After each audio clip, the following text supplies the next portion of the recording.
Halo semuanya, kita jumpa lagi di sesi kita yang ke-29. Setiap tahun pada tanggal 21 April kita merayakan Hari Kartini untuk tetap menjaga agar inspirasi Ibu Kartini tetap menyala di kalangan generasi penerus. Setelah sekian abad beliau wafat, telah muncul Kartini muda masa kini di kalangan kaum milenial.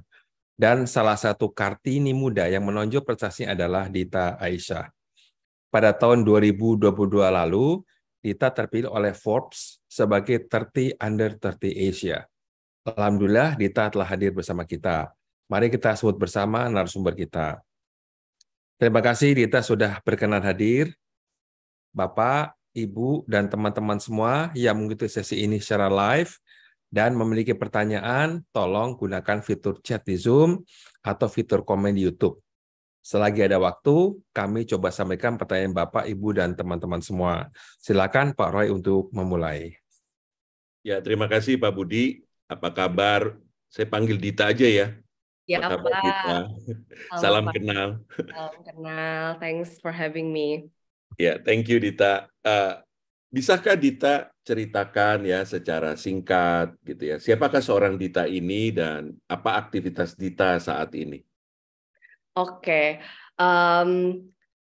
Namaku Dita, aku adalah co-founder dan Chief Business Development of Binar. Binar adalah sebuah platform untuk digital talent upskilling dan juga talent matching yang kita bangun untuk solving the digital talent gap yang ada di Indonesia gitu. Binar sendiri sudah berdiri sekitar 6 tahun dan saat ini kami punya lebih dari 700.000 learners di aplikasi kita, dari Sabang sampai Merauke. Yang ingin belajar digital skills bisa belajar di aplikasinya Binar gitu. Dan selain kita mencetak digital talent muda gitu ya, kita juga membantu banyak company-company untuk melakukan digital transformation gitu. Banyak enterprise dan juga government institutions yang pastinya ingin mengikuti perubahan zaman dan ingin bertransformasi juga, dan kami bantu untuk merealisasikan strategi-strategi tersebut dengan upskilling their existing employees gitu, supaya mereka punya kompetensinya. Nah, aku sendiri sebenarnya terjun ke dunia teknologi itu sebuah ketidaksengajaan sebenarnya. I didn't have any background in technology whatsoever. Even to this day, aku masih belum bisa coding. Jadi sebenarnya tugas aku di sini di bagian bisnis aja. So really how to make an impact, how to solve a problem that is so important for our country right now, then how can we help Indonesia to really maximize the potential of our digital economy gitu ya, while at the same time also create profits supaya bisnis kita itu sustainable in the long run gitu. Sebenarnya by education background, aku lebih ke economics and finance. So I learned a lot about public policy, and that was like my main interest gitu lah ya. Tapi aku melihat bahwa creating an impact is not necessarily have to go through the regulation and policy route, tapi juga bisa dari private route. Mungkin itu sih Pak, cerita singkat tentang aku dan apa yang aku kerjakan saat ini. Seneng dengernya ya. Ini Kartini zaman now nih bahasanya dicampur ya. Ini kayak anak zaman sekarang nih kayak bahasanya apa? Anak Jaksel katanya. Kita dulu. Aku pertama-tama aku minta maaf dulu ya Pak, soalnya kayak aku nggak terbiasa ngomong kayak formal bahasa Indonesia dan kayak Nggak apa-apa. Memang ada kayak kata-kata dan bahasa tuh yang Ya lebih lebih smooth atau itu iya fluent in English ya. iya Iya. kayak refleksinya tuh itu gitu. Jadi so sorry. It's okay, it's okay. Kita terima bahasa apa aja kok. Mandarin juga kita terima. But it's okay, it's Ya okay. soalnya I kita like it. dulu untuk bicara seperti mesti kursus, ya kan? Iya. Habis pulang kerja kursus supaya bisa ngomong seperti ini. Kalau Oh anak jangan zaman sedih. Saya juga kursus Pak dari SD. Saya les IF dari SD, terus sampai SMA tuh baru berhenti karena kebetulan sekolah di international school, jadi memang bahasa pengantar udah bahasa Inggris. So jangan sedih, saya juga les. It's okay kita loh, Dita. kita masuk IF-nya baru setelah kerja, itu bedanya. Ya kan? Dulu bukan IF, Bud. Apa itu? LIA dulu, LIA. Oh LIA ya. Tapi yang kita kan IF dulu, ya kan? Oh, yang terakhir kita IF. Ya, betul. Oke. Oke. Pak Budi. Nah tadi kan disebutkan kita kan terpilih sebagai 30 under 30 ya. Itu bagaimana sih ceritanya kok? Ya tentu nggak tiba-tiba gitu ya. Barangkali ada persiapan ya untuk menjadi 30 under 30 ini. Kalau yang nonton para milenial mungkin biar mereka belajar. Siapa tahu ada yang kepingin atau banyak yang kepingin. Gimana sih jadi 30 under 30 itu? Apa sih yang perlu disiapin? Bisa cerita nggak, Dita? Yes. Jadi sebenarnya untuk persiapan khususnya sendiri untuk daftar dan menjadi dinobatkan menjadi 30 under 30 sebenarnya gak ada sama sekali sih Pak sejujurnya gitu. Jadi it's a little bit of funny story karena kayak waktu itu aku dapat email dari Forbes, aku di approach gitu ya sama salah satu jurnalisnya Forbes. Dia bilang, jurnalis Forbes ini pernah menjadi mentee aku di sebuah bisnis mentorship program lah gitu. Yeah. Nah, little did I know that her main job adalah jurnalis di Forbes. And then she reached out to me. She was like, "Hey, kamu dapat email nggak dari Forbes gitu? Please cek ya gitu kan." And then I was like, okay. I'll get to it later gitu. Itu kayak masih pagi-pagi, and then I do my workout, I do my breakfast and doing my thing gitu kan. And then lunchtime comes, barulah aku cari-cari gitu kan, kayak email dari Forbes gak ada nih gitu. And then it turned out it went to my spam.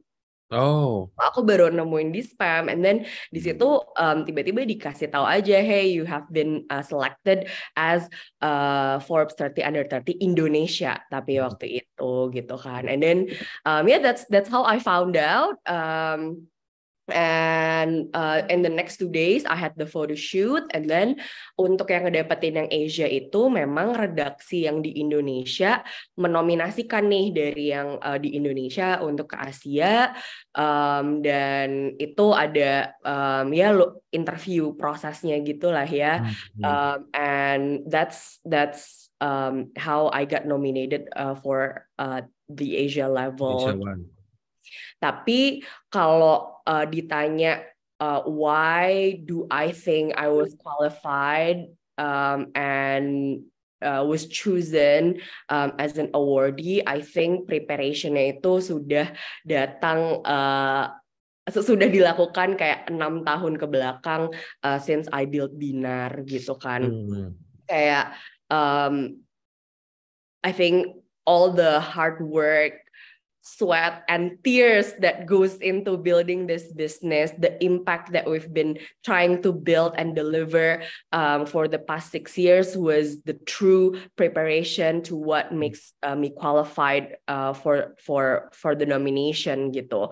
Di tahun 2017 Binar berdiri sebenarnya dari sebuah permasalahan yang lumayan simpel gitu.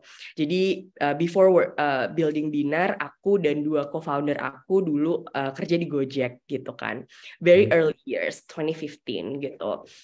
The only product that Gojek had back then was GoRide, that's it. Yeah. And digital sector in Indonesia at the time was still very nascent, and to find high quality digital talents that was able to support the growth that Gojek had an ambition for, that was really really difficult gitu. Dan akhirnya kita waktu itu my co-founders actually was the VP of Product and Technology and the head of HR for Engineering gitu kan. Akhirnya mereka bikinlah Go Academy di Jogja gitu. Dimana di situ mereka train a lot of non-tech people how to code dan juga role-role baru yang pada saat itu di Indonesia tuh belum ada yang tahu, bahkan kayak product management. Yeah, people know about project management gitu, tapi product management was a totally different thing gitu. Apalagi produk yang dimaksud di sini adalah digital product gitu. How to create an app that people love gitu. Kayak nobody knows that gitu. Role seperti UI UX, kayak dulu tuh kayak UI UX apa tuh gitu kan. Nah, itulah yang waktu itu kita bangun gitu kan. And then the engineers that graduated from that program had become some of the most exceptional engineers that Gojek has ever seen at that time. Dan akhirnya kita bertiga mikir gitu kan, kayak banyak banget nih startup-startup di luar sana yang merasakan pain point yang sama seperti Gojek gitu kan, dan banyak juga corporate yang ingin berdigital transformasi tapi tidak tahu caranya bagaimana, tidak punya talent yang mumpuni juga gitu.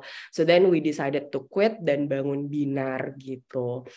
Pada saat itu kita pertama sebenarnya masih offline, masih ya bootstrapping sebenarnya di Jogja gitu kan. Jadi beberapa engineer yang dari Gojek itu kita tarik untuk jadi to build our curriculum. Terus kita bikin offline schoolnya gitu kan. Dan waktu itu sekolah kita gratis gitu. The thinking process was how do we increase the supply as soon as possible? Well, remove the barrier. And the barrier was price. Karena kayak untuk belajar digital tuh butuh modal yang mahal loh gitu. Untuk jadi Android engineer, first of all, you need to have a laptop. You need to have an Android engineer to really look at your code tuh works atau enggak gitu kan. And so, ya udahlah gitu kan, and then we thought about, so then how can we make money gitu kan. Akhirnya kita buatlah business model that's called Job Connect yang menyalurkan lulusan-lulusan kita ini ke perusahaan-perusahaan yang memang lagi hiring untuk digital talent positions. Sorry, I just recovered from a cold. And ya dari situlah Binar berdiri, dan fast forward di 2022, di akhir 2022 gitu ya, kita udah punya smartphone-nya, karena balik lagi tadi gitu ya, the biggest bottleneck for Indonesians to learn how to code is laptop ownership. Di Indonesia, laptop ownership is just below 20%. So how do you even learn how to code when you don't have proper tools? Kayak bayangin aja mau belajar matematika tapi nggak punya kalkulator gitu kan. So that's why learning platform kita tuh mostly ada di smartphone gitu ya. Even bisa belajar coding dari situ. Dan so far kita punya 700.000 users di aplikasi kita. Sudah ada sekitar 850 lebih fasilitator dari berbagai digital companies di Indonesia yang membagikan expertise-nya kepada the next generation of digital leaders, dan sudah berpartner juga dengan lebih dari 120 perusahaan dan juga government institutions untuk meng-hire graduates kita dari nggak cuman Indonesia doang, tapi dari berbagai negara di Indonesia gitu. Dan yang paling menariknya lagi, yang paling the things that I'm really proud of adalah lulusan-lulusan Binar biasanya melihat on average kenaikan salary sebanyak 150% dari sebelum dan sesudah mengikuti kelas di Binar gitu sih. Dan I think those impacts that we have created, not just me sebenarnya, but the whole team di Binar and all of our partners have delivered to the acceleration and growth of digital economy in Indonesia was really what makes me qualified.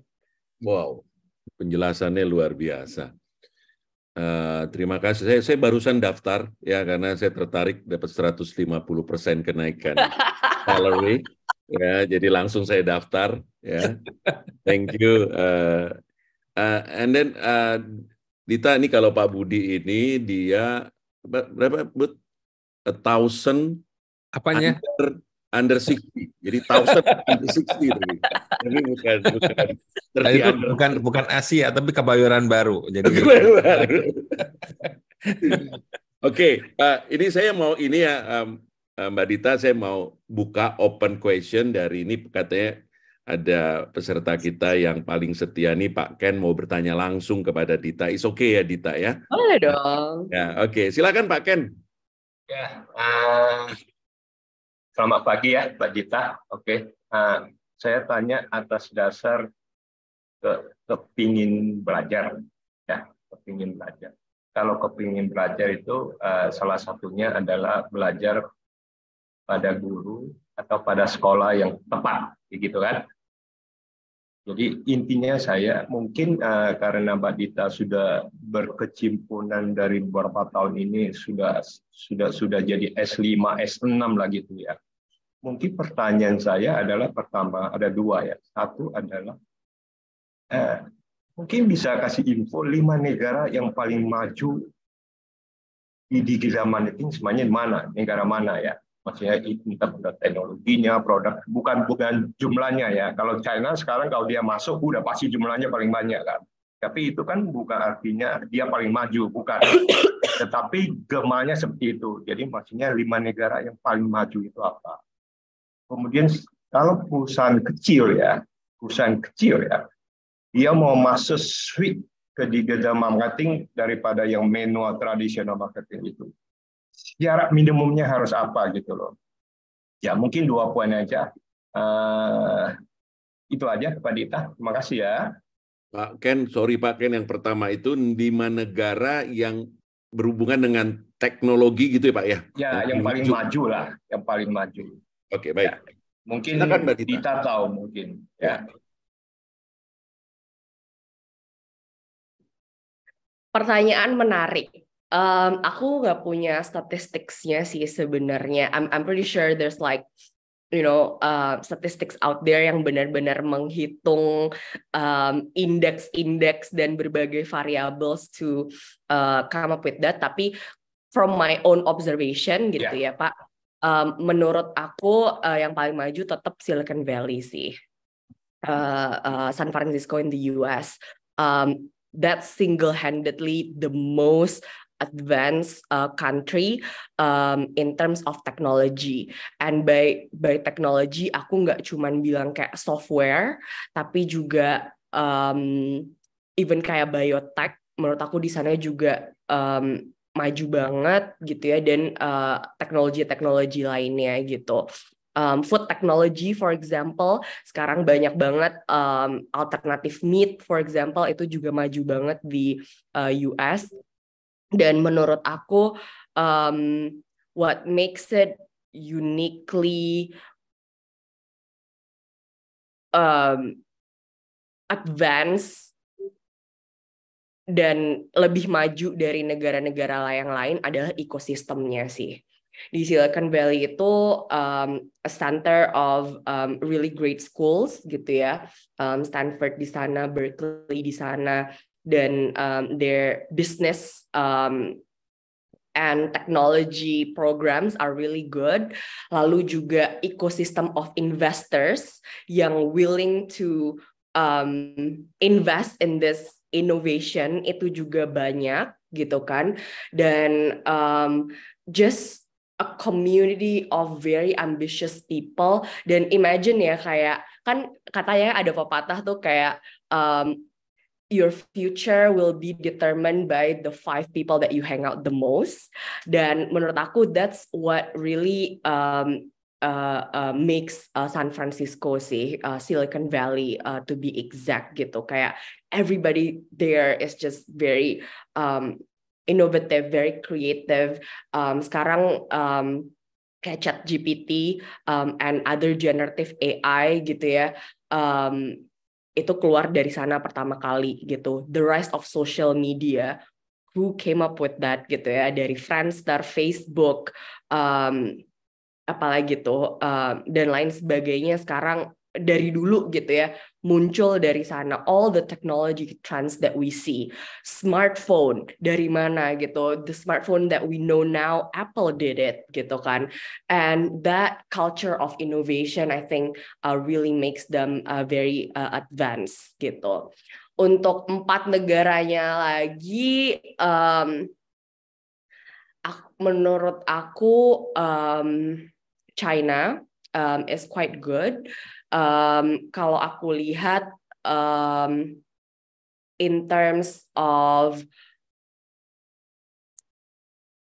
production efficiency, I think they're really good, and that's why they're able to scale.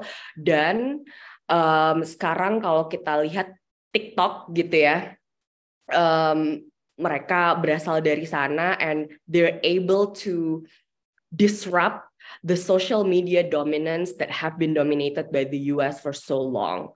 And actually ada sebuah video CEO-nya TikTok sama Chris Anderson di TED. Itu bagus banget. I just watched it a couple of days ago, di mana dia menceritakan di situ the machine learning algorithm yang sekarang TikTok punya itu sangat-sangat advanced and more advanced than YouTube, Facebook, Instagram combine gitu. Jadi I think China is making a breakthrough in that gitu. Yang ketiga adalah I would say India. Interestingly, dulu juga ketika Gojek masih berdiri di awal-awal gitu ya, we borrow a lot of manpower from India yang sudah lebih advance juga teknologinya gitu ya. Dan interestingly, one of the most successful education technology company in the world, it's called Baiju, and it's an Indian company. What I like about India, kalau tadi Silicon Valley, it's about the ecosystem. In India, I think it's the eagerness to learn, it's the hunger to learn. And that's why education technology companies sangat-sangat strive di sana. They understand the power of education and how it can transform your future, your family, your intergenerational effect that education has on changing your life. Indians understood that gitu. Dan makanya mereka bisa jadi technology company yang sangat advance gitu ya. Number 3 and 4, I would say Scandinavian countries. Di Sweden, mereka punya Spotify, and sekarang siapa sih di dunia ini yang nggak pakai Spotify gitu ya? Tapi memang kalau misalnya ditanya kayak company lain yang dari sana yang keren apa gitu, maybe nggak banyak yang kita tahu di Indonesia gitu ya, other than Spotify. Nah, tapi menurut aku kenapa mereka di 3 sama 4, karena I think they were able to scale the company in such a way that dari Sweden bisa digunakan di seluruh dunia gitu ya. Menurut aku itu very very powerful, dan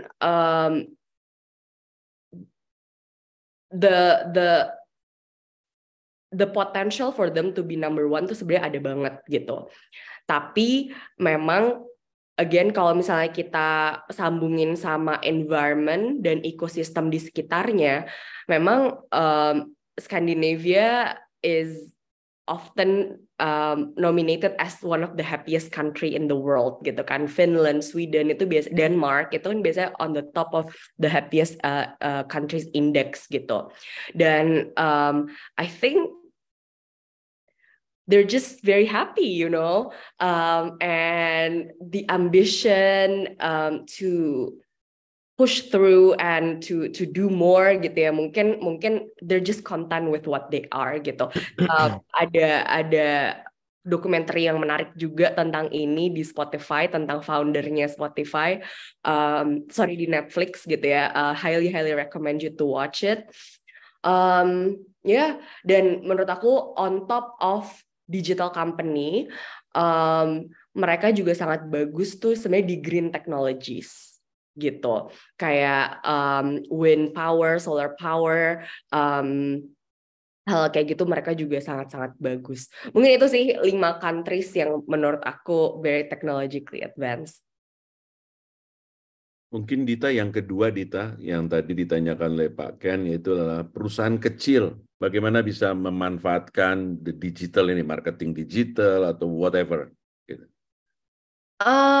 Ya, jadi digital marketing itu sebenarnya strateginya benar-benar tergantung sama siapa sih yang kita tuju gitu kan. Banyak banget platform untuk digital marketing gitu ya. Kita bisa ngomongin email marketing, social media marketing gitu kan. Ada yang organik atau yang gratis gitu ya, ada juga yang paid atau berbayar gitu kan. Terus kalau kita ngomongin social media marketing pun sekarang banyak tuh social media, ada LinkedIn, ada Facebook, ada Instagram, dan lain sebagainya. Tujuan utama kita pakai digital marketing adalah to be discovered gitu. With the help of internet, our market is now open to the 7-8 billion people that exist on the planet today. And that's the key role of digital marketing gitu kan.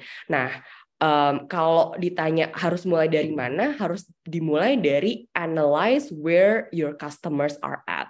Contohnya kayak Binar gitu ya. Ketika kita mau mencari student untuk aplikasi kita atau untuk kelas-kelas kita gitu ya, we think about, okay, who our users are. Orang yang umurnya 20 atau bahkan 18 sampai 30 gitu ya, where they usually hang out, where do they spend time in the internet? Well, untuk yang this younger generation, banyak kan di TikTok. And that's where most of our effort is in gitu ya. Tapi untuk our other business model yang tadi bantuin government and companies untuk digital transformation, we think about, okay, who's our customer? Who do we want to approach? Well, decision makers in this company. Well, where do they spend time on the internet? Maybe LinkedIn, maybe baca-baca berita kayak detik.com, kompas.com gitu kan. Well, then the digital marketing strategy mengarah ke sana gitu. Bagaimana kita bisa ngiklan gitu ya di kompas.com, detik.com, ataupun bisa muncul di LinkedIn gitu. Jadi mungkin mulai dari situ dulu tuh Pak. Baru dari situ kita decide lah gitu. Mau pakai yang organik kah atau mau pakai yang paid gitu ya. Ya itu bisa distrategikan setelah itu. Bagaimana Pak Ken? Apakah? Thank you, Roy, Mbak. Thank you. I get your point. Very good. Thank you. Kan sekarang udah teknologi very advance ya, gitu ya. Walaupun sekarang ini I'm supervising research on gender equality. di cosmetical company multinational loh. Dan studinya akan tidak hanya di Indonesia, itu juga di India, and we even hire a co-supervisor from Italy. Nah, ini kan kita mencoba memahami ya, apakah isu gender equality ini cross border atau enggak sih gitu. Nah, kalau kita balik ke Indonesia, itu kan Kartini kan bicara emansipasi, which is gender equality, gitu kan. Nah, sekarang di kalangan kaum milenial ini sebetulnya gender equality itu masih relevan nggak sih? Dengan teknologi semuanya, apa kaum perempuan ini masih, katakan, mempermasalahkan, wah dong, ini nggak setara nih perempuan sama laki, gitu kan. Is it still the issue for millennials, in your opinion? Yeah, I think I'm very fortunate to live in Jakarta, the capital of Indonesia, that's very open-minded and very diverse. And there's a lot of Western influence juga di sini gitu ya. Karena kalau misalnya kita ngomongin gender equality, mungkin Western countries sudah punya progres yang sedikit lebih jauh dari Indonesia gitu ya, I would argue. Dan menurut aku sudah banyak effort yang dilakukan untuk menyelesaikan permasalahan gender equality tersebut gitu. Kayak kalau misalnya kita ngomongin gender equality at work gitu. Sekarang terutama di bidang teknologi gitu ya. We have a scarcity of talents that's so deep and huge to the point that we cannot discriminate. Kita mau hire cewek atau cowok, kayak it's not even an option gitu. Kayak whoever can code, kayak okay, you come work for us gitu kan. Dan bahkan banyak banget companies yang udah punya kayak nursery room di kantornya, supaya ketika women employees-nya mau datang ke sana sambil balancing the motherhood and being professional needs to happen, they have the facility to do that gitu. Aku melihat hal itu sudah banyak terjadi gitu ya. So we are making progress gitu. Tapi memang tidak bisa dipungkiri gitu ya. Maybe it's my privilege for again being where I am now, and working in this industry gitu. Aku masih banyak dengar cerita-cerita gitu ya dari sometimes when I travel gitu ya, kan aku kayak suka pernah ke Ambon contohnya gitu ya, sharing session di sana gitu. Terus ada satu anak gitu, seorang cewek di sana gitu, dia bilang kayak, oh kakak sangat beruntung gitu. Kalau di sini kita pulang malam aja udah dicari nama orang tua gitu kan. Belum selesai SMA aja udah dicariin suami gitu kan. Kayak opportunity mereka untuk menggali potensi untuk bisa berkarir dan berkarya itu mungkin nggak ada di sana. Tapi kalau kita ngomongin culture, ya sangat-sangat beda lah ya gitu. It's not really about the generation. Kalau tadi Pak Budi nanya kayak is it still relevant for millennials? Kayak yes and no gitu, depending on where you are gitu. Terus kayak I mean, if we're looking at the society that we live in right now gitu ya, kayak menurut aku ini agak double standard juga sih gitu. Kayak contohnya misalnya bapak-bapak di sini mungkin pernah ngelihat Gojek driver cewek gitu kan. Terus pasti pas pikiran kita pas ngambil makanan itu pasti kayak, aduh kasihan banget ya ibu-ibu gitu. Aduh kasihan banget gitu. Karena pekerjaan sebagai ojol itu identik dengan pekerjaan cowok gitu. And that in itself is not a gender equality. Apa salahnya gitu dia juga berkarir sebagai ojol.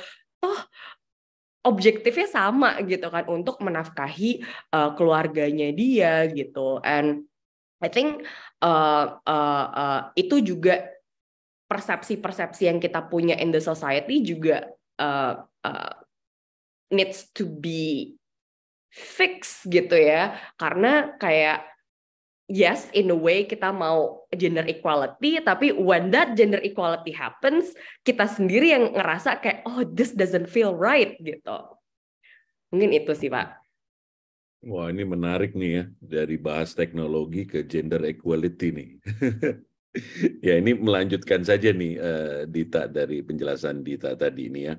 Tapi sekarang ingin tahu tentang peran Dita sendiri ya.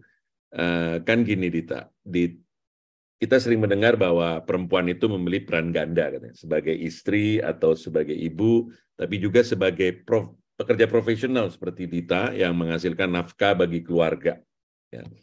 Nah, menurut Dita juga yang sedang menjalankan peran tersebut, apakah peran ganda itu hanya monopoli kaum perempuan? Nah, ini apa pandangan Dita soal itu ya? Saya terus terang juga pernah sih melihat satu film gitu ya, yang perannya berubah. Jadi ibunya yang mencari nafkah, bapaknya menjadi bapak rumah tangga. Nah, ini juga pandangan Dita soal seperti itu apa? Ya, kalau menurut aku sih, ya balik lagi itu ya, ketika kita membangun rumah tangga ya. By the way, I'm not very qualified to say this karena aku yes, I'm married tapi I don't have a kid yet. But this is just my personal view, I guess kan, kayak ketika kita membangun rumah tangga pastinya kita we're looking for a partner gitu ya, yang sebenarnya bisa kita bagi tugas 50-50 gitu. Nah, back in the day, 50-50 means pekerjaan rumah itu kerjaan cewek, kerjaan mencari nafkah itu kerjaan cowok. But now 50-50 means a very different thing gitu. Cewek menjadi ibu dan mencari nafkah, cowoknya juga harus menjadi ayah dan mencari nafkah gitu. We have to take care of our kids together, and makanya I think I really agree of the stay at home dad phenomenon yang sekarang banyak bermunculan gitu ya. Karena why not gitu. I don't necessarily agree that there's a biological difference in terms of our ability to work. Our brain is, has the same potential, dan why not gitu. Itu sih mungkin Pak menurut saya. Ya, ini masih terkait nih, di Indonesia ini kan masih menjadi event policy ya, pemerintah, walaupun tidak selalu tertulis ya, bahwa harus ada representation atau keterwakilan bahasa Indonesianya perempuan-perempuan di jabatan strategis. Misalnya DPR maunya 30% perempuan. Kalau BUMN maunya 25% pimpinannya itu perempuan gitu ya. Artinya kan ada affirmative policy gitu kan, untuk mengistimewakan perempuan. Ini tadi kita bicara, tadi Dita pertama bicara kan, kenapa sih kok ojol aja dipermasalahkan perempuan, misalnya seperti itu ya. Sekarang malah diperjuangkan nih. Nah, pertanyaan adalah, perlu nggak sih sampai katakan ditetapkan seperti itu ya? Atau ya terserah pasar aja, kalau dia mampu, kalau nggak ya udah gitu. Karena kita tahu di Amerika kan ada namanya reverse discrimination. Karena mengistimewakan orang hitam, orang putihnya didiskriminasi. Pada orang putih lebih mampu pada orang hitam. Nah, apakah ini perlu untuk kaum perempuan di Indonesia? Ya, ini menarik banget sih Pak. I am such a strong believer in meritocracy. So if you want to have a leadership position, that has to be based on your achievements and skills and merits. Okay, that's it gitu. Gender, race, color, who your parents are shouldn't be part of that equation gitu. Aku percaya banget itu gitu, meritocracy. Dan aku setuju banget kayak kata Pak Budi tadi gitu kan, dimana diversity ini memang akhirnya banyak juga yang menjadi senjata berkepala dua gitu kan. Akhirnya a lot of people are being elected to that leadership position, tapi tidak memiliki skill dan kompetensi yang dibutuhkan untuk posisi tersebut gitu, just to fit that box of diversity gitu. I don't think that's very productive gitu. Dan aku mungkin mau menceritakan juga my observation gitu ya, in my group of friends gitu, and I can say that my group of friends are made up of a lot of women entrepreneurs, women tech leaders, women, business leaders in, banks, consulting firms, and all that. And I have to say that a lot of them don't reach leadership positions because of their choice. When they're around my age, banyak yang akhirnya mereka memang memilih untuk keluar dan membangun keluarga, and that's okay. And I feel like that's as long as it's their choice ya, bukan menjadi kayak sebuah limitasi yang di-enforce oleh culture atau society kita. As long as it's their choice, it's okay. And the problem is that ketika kayak you hit like middle management level, akhirnya banyak nih yang keluar gitu kan, karena they choose to take care of their family gitu. Nah, mereka hiatus gitu ya for 5 years let's say gitu. And the problem is, I think, is when they want to come back to work, agak susah tuh gitu. Ada gap 5 tahun di CV-nya mereka, dan mungkin mereka udah benar-benar so far out of touch with the work gitu ya, yang akhirnya bikin mereka jadi unqualified gitu. Nah, menurut aku, if we want to have more women in the leadership positions, that's the problem that we need to solve. How can we empower women that have been out of work because of their choice to have a pathway to go back to workforce that makes them feel relevant again? Gitu. Dan menurut aku, that's what's missing from our system, and that would be a more natural approach to solving that problem daripada harus ada kayak diversity requirement seperti yang tadi Pak Budi bilang. Menarik ya Dita ya kalau kita bicara soal perempuan nih, karena kan di dalam rangka Kartini milenial nih. Tadi Dita bilang there is a missing in our system.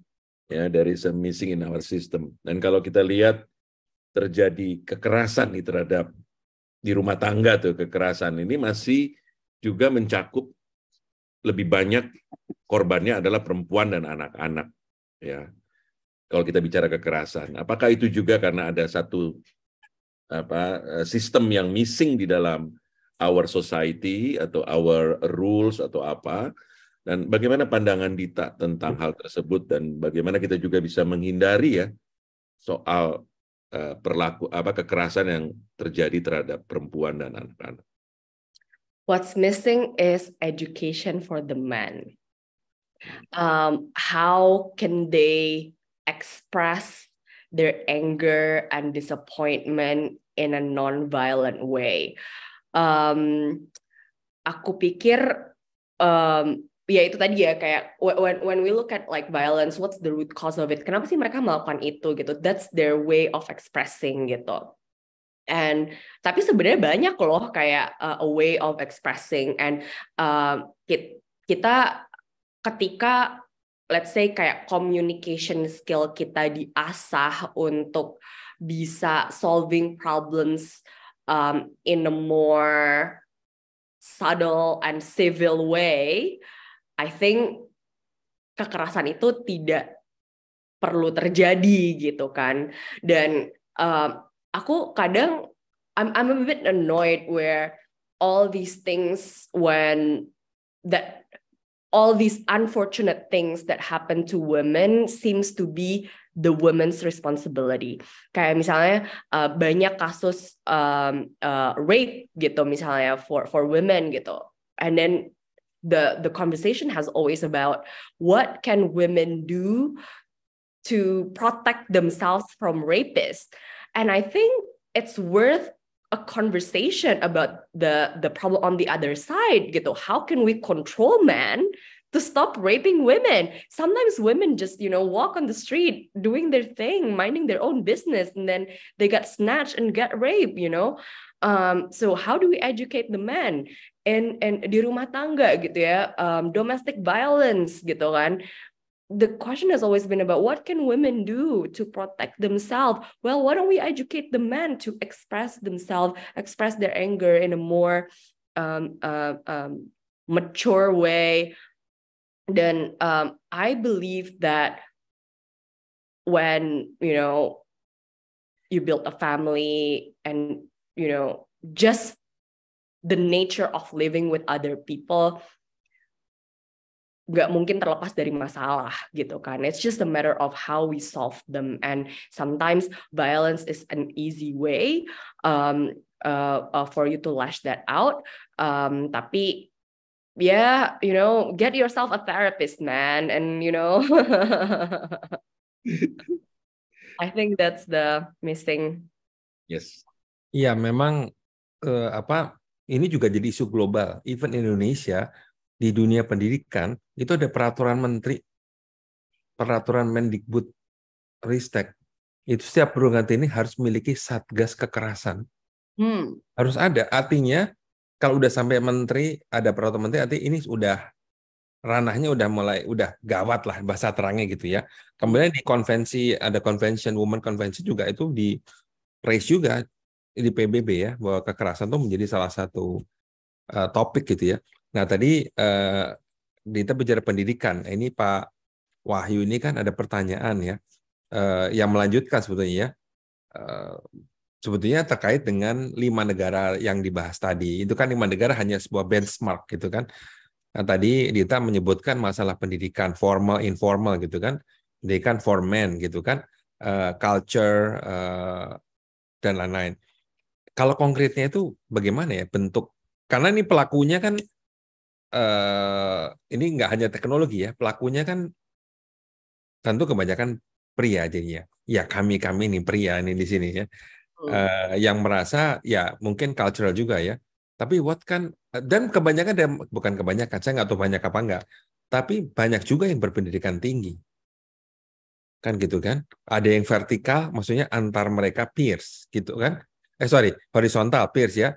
Antara teman kerja, yang satu cowok, satu cewek, itu juga terjadi. Yang horizontal, orang tua ke anak, ya kan, dosen ke mahasiswa, pokoknya ada istilahnya mereka mengatakan ada relasi kuasa, kalau bahasa Indonesia sekarang itu ya, ada relasi kuasa. Jadi dia punya kekuasaan lebih terhadap yang satunya, itu dia melakukan juga gitu. Artinya mereka bukan orang-orang yang bodoh gitu, bukan orang yang berpendidikan gitu. Nah, what kind of education do we as a man need gitu kan, kalau kita udah pendidikan tinggi gitu. Terapis, saya nggak tahu, maksudnya kadang-kadang orang kan ke terapis dikira gila gitu kan, ini konotasinya. Nah bagaimana the subtle way, tadi kan kita bicara subtle way ya, yang halus lah gitu loh, yang nggak mengatakan lu gila gitu kan. Saya punya mahasiswa, kita sudah tangkap, kita sudah sidangkan, dan kita wajibkan dia counseling. Wajibkan. Kalau nggak dia nggak, itu pun dia merasa saya nggak ngapa-ngapain, ini belum sampai kekerasan, tapi verbal abuse. Via teknologi, again, teknologi ini bagus, tetapi juga ada masalahnya. Jadi mereka bisa abuse at any time, nggak usah ketemu. Even ketika dia abuse pun WhatsApp nggak ketemu karena pandemi, itu perempuannya bisa nangis loh, lapor sama saya. Sampai segitunya gitu. Padahal actually dia nggak pernah ngomong, cuman verbal dalam arti written ya. Kayak gitu ya. Ini kita bicara pendidikan tinggi loh ya, bukan orang-orang tadi, sorry, yang di kalangan bawah gitu ya. But this is among educational people gitu. Nah itu apa ya yang perlu, maybe you have idea for the future, not for now. Kalau kamu ini generasi sebentar lagi expire ya kan. Nah ini, atau sudah expire, nggak tahu lagi. Tapi for the future, kita juga perlu tahu dong, ini mungkin nanti nonton ada juga generasi milenial nih, what do we need to do? Ya orang selalu mengatakan, ya perempuannya dong, jangan, ya tadi kan, jangan careless katakan gitu, jangan jalan malam sendiri gitu. Oke, fine. Terus bagaimana dong kalau buat para pelaku, kita sebutnya pelaku ya, dalam tanda kutip.